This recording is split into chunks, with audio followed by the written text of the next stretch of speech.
नमस्कार प्रेक्षकांनो, स्टार प्रवाहावरील ठरलं तर मग या मालिकेच्या आगामी भागात आपण पाहणार आहोत की अस्मिता आणि चैतन्याची चांगली ट्युनिंग पाहायला मिळत आहे. अस्मिता सध्या ज्या परिस्थितीतून जात आहे तिला सामावण्यासाठी चैतन्य अतिशय चांगले प्रयत्न करतोय.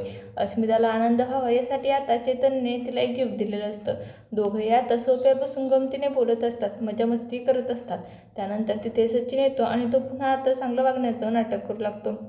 अस्मिताला म्हणतो की अर्जुनचं अभिनंदन करायचंय, तो सुखरूप जेलमधून बाहेर आलाय. त्यानंतर अस्मिताच्या हातातलं गिफ्ट बघून म्हणतो की सध्या जरा चैतन्य जास्त तुझ्या जवळ येतोय. त्याला काय वाटतं, मी तुला गिफ्ट देऊ शकत नाही का?